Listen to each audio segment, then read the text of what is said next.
Judaism is not a religion where political power is valued for its own sake. So we don't speak much about rights. We speak about mitzvot and obligations and responsibilities more than about rights and entitlements in Judaism.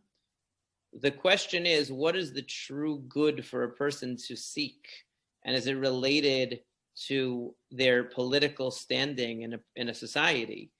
The real good for a person to seek is knowledge of Hashem and Ahavat Hashem and nurturing of their soul. It has nothing to do with what political position they have, what rights they have in a society that, in other words, all the things that are that disadvantage women or traditionally did are in the material and the political realm. But in terms of the spiritual realm, in the eyes of God, both men and women are created in the image of God and have the same opportunity to serve and relate to God. And so in the sense of what really counts and what's truly important, men and women are 100% equal metaphysically. And you see even the Rambam says in the Mishneh Torah, he says that, he speaks about Ahavat Hashem as a mitzvah that applies to everyone, men and women. And how do you accomplish Ahavat Hashem? From knowledge of God. So clearly both men and women have to attain to a knowledge of God that can bring them to love of God. And he says that the mitzvot are presented in a way that everybody can know them. Men, women, children, every level is able to understand the mitzvot and to comprehend them and to see the wisdom of God from the mitzvot, and that's the goal. So in that's really what's important. Now what happens is that in every framework of human beings in politics, power becomes an issue and who's in charge. And so feminism is a response to the disenfranchisement of women from positions of power. And I'm not saying that it's a bad thing. Nobody should be abusing power, and nobody should be mistreating or denying opportunity to anybody else. That's for sure. When the Torah was given, it was given in a very strictly patriarchal society, and it presents a strictly patriarchal society in which men are the ones doing most of the talking and most of the action revolves around men, because that's the reality of the times in which they lived. It's not like God was going to transform all of a sudden all of society and all of humanity and all of culture through a miracle into some kind of a modern day egalitarian setting. It just doesn't make any sense. Why? It's presenting to us the way things work. So whenever I teach, whenever women ask me this or we have a discussion about it, I'm always honest with them. And I say, look, you have to be honest. The Tanakh is descriptive, not prescriptive when it comes to men and women's roles. It's showing you that men and women occupied very distinct positions in the society of the ancient world, and that somebody like Dvorah or somebody like Miriam or somebody like Esther Malka are unique standout characters, or Ruth Moavia, people who are unique standout characters who, or Bruria in the Talmudic times. We have examples from the Talmudic times as well. And throughout history, if you look at the history of Jewish learning, there's an excellent book on it that was written actually in the 90s. So it's probably needs some updating. But there's an excellent book on the history of women's learning, and over the course of centuries. I mean, there were always women like that, but they were unique, and they were apart from their generation. It wasn't the typical, and that has to do with the reality of the societies in which they lived. It has nothing to do with God said that the women have to have a certain role, that they have to be, that they can or they can't perform certain social functions. I mean, or have a profession or not have a profession, or get an education or not get an education. These things have nothing to do. Hashem never opined about that. The Torah doesn't speak about that. It only describes the societal and cultural setting at the time it was given. And in that setting, obviously, men were the ones who were playing the decisive roles in most communal matters. Now, insofar as today is concerned, it would be a mistake, in my opinion, to advocate for the kind of egalitarianism that turns performance of mitzvot into a type of a power, and a type of a privilege. because the danger is that it basically you're politicizing the arena of religion. And what the struggle with, women of the wall, or whoever the outspoken advocates for egalitarianism are, I don't know. But the fact that we have that it becomes a matter of power is distracting from the whole purpose of tefillah and the whole purpose of religious action, which is for the attention to be on Hashem and not on who's doing and who's in charge and who's running things and so on. And unfortunately, we're still at a stage in our development as a community where that is of great concern to people. So, the way that I tried to raise my kids, I don't know if I was successful, only time will tell. I tried to raise my kids with the idea that in every way that counts, in every way that really makes any difference, there's no difference between men and women, that they can do all the same mitzvot if they so choose, and they can learn just as much as they choose, and they can be as close to Hashem as they choose. And if you think that you're closer to Hashem than Dvorah or Huldah or one of the Neviot or Miriam, then Miriam was greater than every prophet who came after that time, every single one, man or woman. Her gender had nothing to do with it. In the area of the spirit, the gender should have nothing to do with it. That's a biological thing. Biological, maybe social, depends on the society. Yeah. So, since there was an opportunity, my daughter was interested in learning to read the Megillah. There's nothing in Halacha that prohibits a woman from reading Megillah, at least not according to the, there might be one or two opinions that are against it, but certainly not in the Sephardic tradition. I mean, the Rambam, Shulchan Aruch, they all say that men and women are totally on even footing with regard to Megillah, and mastering some course of study for her bat mitzvah was, an appealing prospect. So reading the Megillah made sense, but it wasn't inspiring. It was very inspiring.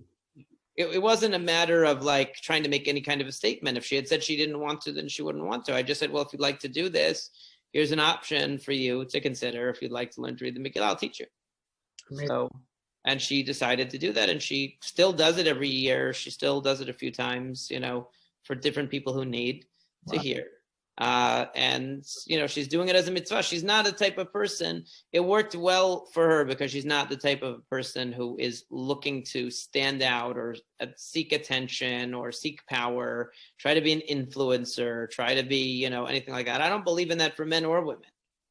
It's like, unfortunately, a lot of times you will hear people say things like, well, women who want to learn, it's only because they're trying to show, and it's only because they're trying to make a statement, and it's only because they want to, they want power or they want a title. It's only because of this. They question their motives. The motive always becomes a question. It's an ulterior motive. It's not really genuine. It's a feminism. It's a, they're trying to pursue a feminist goals through Judaism, and they're looking for kavod, they're looking for honor, they're looking to be the center of attention. But nobody asked that question of the thousands of people enrolled in Yeshiva University Smicha program. is every single one of those men a tzaddik that does everything lishma? If so, then I'd be that's amazing. That's a very fair point. It's a very fair point. Are you telling me there's nobody who's learning Shalol Lishma in the entire Yeshiva University Smicha program who doesn't want the title or the credential of rabbi, either for a professional reason or for kavod reason? I'm not saying they're all like that. There are some probably just learning because they want to learn. But I'm saying motives, and I'm sure among the women, there are some that have motives that are less noble. But why should I assume that there are not some women who have wonderfully noble motives that they want to understand Torah, understand Chokhmat Hashem, the wisdom of Hashem, like everybody else? And what's the problem? In other words, once you start analyzing everybody's, you're going to have to close pretty much every yeshiva in the world if you're going to question people's motives and only allow people in who are lishma. That was a problem of Rabban Shimon ben Gamliel. Kol talmid she'en tocho kevaro. Right? Any student who is not as good on the inside as he is on the outside, he can't come into the Beit Midrash. That was what he said. Mm-hmm. So that's a very high standard. And of course, as soon as he was deposed, the first thing they did was open the doors of the Beit Midrash to anybody who wanted to learn. And all of a sudden, they resolved in one day hundreds of questions that have been unresolved for many years. because of the resistance to allowing people with less noble motives into the Beit Midrash. So it's just not it doesn't make any sense. Nobody says, we say, mitoch shelo lishma ba lishma. Person learns shelo lishma, they see the beauty of learning, they continue. There's no reason to stop. There's no reason to start questioning motives and questioning intentions just only about women because they're newcomers to the scene. And and if you want to be brutally honest, people are protecting their own power. Well said, Rabbi. Yeah, I mean, I'm not gonna to try to paper over it. If it were not for the fact, in other words, if men were on the receiving end of this, it wouldn't stand. If somebody said from now on only men that are tocho kivaro can come in the Beit Midrash, and if you don't show that your intention is that you learn only for the right reasons, and you don't demonstrate that you have no other agenda, you can't come in, they would be in an uproar. That wouldn't stand. It wouldn't stand. Just like I said, if Agunah crisis was the other way around and the men were the one chained in the relationship, it would have been solved 100 years ago. Yeah. I'm glad you brought up the Agunah crisis. Anything with men and women, the people who are not in power are always, the ones who are disadvantaged. People say, oh, why are you making such a big deal out of it? Why are you, change happens slowly. You have to be patient. You have to do this. And that was exactly what, people like Martin Luther King Jr. and Malcolm X were being told, during the civil rights movement. Oh, don't worry, you'll come, why are you pushing? Accept what they give you. And there were some black leaders who thought that was great. At least they're letting us have schools, and they're letting us, they're not putting us in chains. Let's be thankful. And that was, and then there were some leaders who said that's not acceptable. I know you're very pressed for time, and we're gonna cut it short very soon. But I wanted to ask you about the Agunah crisis. Now that you brought it up, is there a solution to it? Look, there are a lot of proposed solutions. The question is that, and there are some rabbis who are working on the problem and they're trying to solve it. And the issue is that you have to look at it from both sides. There are simplistic views on both sides. There's a simplistic view on the side of the conservative, meaning the religiously conservative, who will say, well, there's no solution to it. This is the halacha that we've been, we have to do it only in a way that satisfies every opinion. And if we can't deliver the get in a way that satisfies every opinion, then we can't do it. And therefore, we're just going to say that there's nothing we can do. Right? And then there's the other side that says, oh, the rabbis are just being difficult. They should just be able to annul the marriage. They should just be able to ignore the halacha and uproot it. And if they really wanted to, they'd be able to. And that's the other side. In other words, there's the side of the far left, you could say, in the dispute, which is like where there's a rabbinic will, there's a halachic way. That was the famous phrase, meaning that the rabbis are just, because they don't care, they're just not doing anything. On the other side are the ones who really say, like, well, we want to fulfill every opinion when it comes to get. We don't want to put people in a situation where their get is not recognized by everyone. And so therefore we're not going to issue the get. And they might be sincere in that, but they certainly don't feel much of an impetus to change it. And, so some of the things that have been suggested are, they have this now, this halachic prenup, which is essentially what it does. I don't know if you're familiar with it, or maybe your listeners are not. Essentially what it does is it's signed at the time of the marriage. And it says, if we have a civil divorce and I refuse to give a religious divorce by a certain amount of time, I'll start getting fined a large amount of money. It's a lot of money. It's in order to pressure them. It's a deterrent. It's a deterrent, meaning it's or motivator. Meaning to get the person to give the get, because he's deter him from doing that. Significant financial penalty is incurred, and it's been held up in courts. So it's something that actually seems to work. Now, there are some rabbis who say, no, that's what's called get me'useh. There's an idea of get me'useh, which means that you're not supposed to have a forced get. The get has to be granted willingly from the husband to the wife. That's one thing we can't change. That's the halacha. So the people who say where there's a rabbinic will, there's a halachic way, don't understand that much about the halachic way. That's a problem. There is a halacha that just as a woman cannot be betrothed without consent, she cannot be married without her consent, no matter what, so too a man cannot be made to divorce without his consent. That's the way that it works. In other words, the Halachic system is a transactional system that at the time of the marriage, the woman could refuse. If she accepts, she's giving the man the right to live with her until such time as he returns that right to her, that independence to her. That's the way the mechanism works. It's a legal mechanism, just like any other acquisition of rights that you can't just force the person to give it up. Our government keeps trying to do that, but you can't do that so simply. Right? So therefore, what happens is that the husband has to grant the divorce. The issue of get meuseh is that a person will claim that it wasn't really done willingly. He did it under duress. He did it because he was forced. So it's not a genuine expression of his will, and therefore it's not valid. That's a concern. So they say, oh, even if he's being fined money. Now, there are many tshuvot that have been written on this over the generations. Like there's a lot of halachic material on what's considered get meuseh. Can you detain a person and refuse to allow them to leave the country? Can you detain their relative and use it as pressure? What can you and can't you do and isn't considered to be forced to get? Okay? That was a discussion in the literature. If you look it up, you can find all of these tshuvot over hundreds of years. And based upon this, it was the determination of many rabbis that this wasn't considered a forced get, even though there are some who are still skeptical about it. They don't think that the fining of money is a forced get because the guy can pay if he wants to, right? Now, the Rambam, of course, had a different view. He didn't believe in the idea of get meuseh at all because the Rambam has a very well-known view that a woman is not allowed to, we cannot allow a woman to live with a man that she doesn't want to be married to. Meaning, even if she initiates the divorce proceedings and she demands a divorce and says, I won't live with this person because what's called ma'is alai, he's disgusting to me. I can't live with him. Okay? So the Rambam says, in his famous language, a woman is not shvuyat cherev. Right? She's not a captive of the sword that she should, that we force her to live with someone she doesn't want to live with. So therefore, what does the Rambam say? He says, okay, but we have the problem that the man has to give the divorce willingly. So what's the resolution? No problem. We beat him until he's willing to do it. Yeah. Right? So he says, you'll ask me if I beat him. He's not really doing it willingly. He's not really doing it truthfully because he's only doing it to stop the beating. He says, no. Really, he wants to do the right thing. Because every person deep down, they want to do the right thing. It's just that he has an evil inclination, Yetzer hara, that is forcing him to do the wrong thing. So no problem. We negotiate directly with the Yetzer hara by beating him. And then the Yetzer hara we have to harden his heart.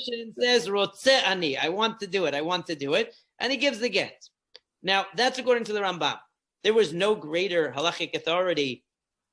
There's been no greater authority since the Rambam in our history. I don't think there ever was. Maybe there never will be. Maybe the Mashiach will be better. Okay?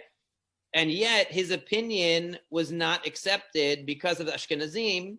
I'm not trying to make this a racial thing, but because of Ashkenazi rabbis that said, well, what about get meuseh? This is a forced get. We can't do that. He has to agree. So they resisted. And because of the concern that a woman would be divorced and her divorce would not be universally recognized, and some people will still consider her a married woman, and then her children, if she got remarried to somebody else, would be considered possibly mamzerim, illegitimate children, God forbid. So therefore, they didn't want to endorse the Rambam's view.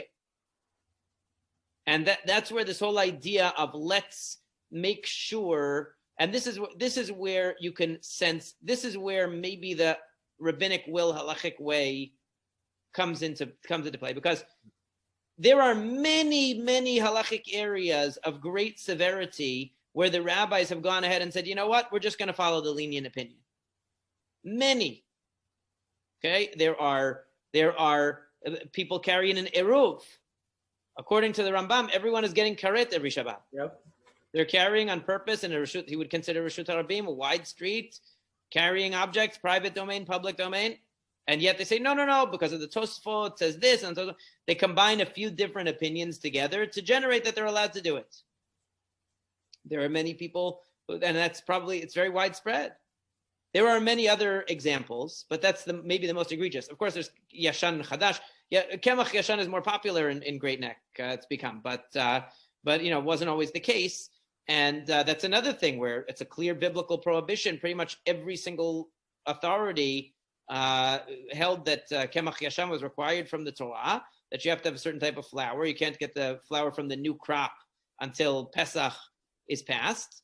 And yet the Ashkenazi rabbis, they came up with it, and it wasn't even old Ashkenazi rabbis. I'm talking about in like the 17th century. came up with a solution to the problem that they had a lot of flour shortages and things like that, and allowed it. And when they came to America, the OU decided to continue with that minhag of Europe, even though now Kemach Yashan is readily available. Okay, why is it that they're willing to do that? Why is it that they're willing to make so many different compromises in kashrut, in Hilchot Shabbat, many subjects where leniencies have been introduced, even on biblical prohibition. So don't tell me it's because it's a biblical prohibition, right? And yet we say, no, it has to be something that's good according to all opinions. Why can't we just? I once had lunch with Rabbi Yoel Ben Nun. He's a little controversial, but Lunch with him? I had lunch with Wow. him. When I was living in Riverdale, I was invited for Shabbat to somebody's house because they said we need Hebrew speakers. He only speaks Hebrew, so they need Hebrew speakers for lunch. So I got a free lunch. It was a good deal, and it was so interesting sitting with him. I was still living in Riverdale, so it's got to be maybe 16 years ago. Every topic that you discuss with him, he has like a novel approach. He doesn't have a conventional approach to anything in Judaism. He's like, so, take it or leave whatever you think about his views. It's not even, he's an original thinker, and he acts on his beliefs. Like, he cuts his shirts to be arba kanfot, so he can put tzitzit on his actual clothes. Like, he does his own, he doesn't stop. He's independent, but he lives by his beliefs. I respect him.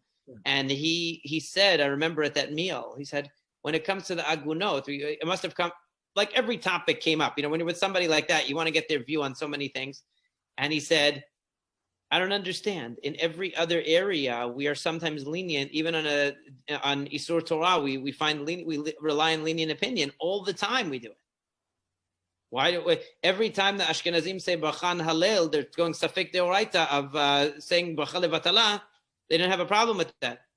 You could find so many things that are Safek Deoraita that they're lenient about. They don't cover every possible case of when it's a biblical prohibition. They're strict. It's not true. It's like, so why here all of a sudden we decide we have to fulfill every opinion? Why can't we just follow the Rambam's opinion? It works very well. There was that rabbi in New Jersey who was doing that.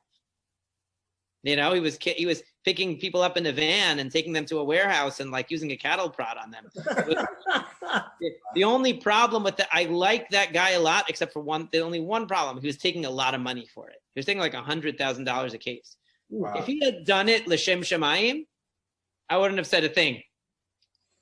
It's only because he was doing He needed all that money to pay for his legal fees. Probably. He's in jail now, but I guess to hire the thugs to actually do it, because he hired like these big guys to go and kidnap the guy. It was crazy, but wow. There was a whole sting operation. They caught him, and they there was a sting operation.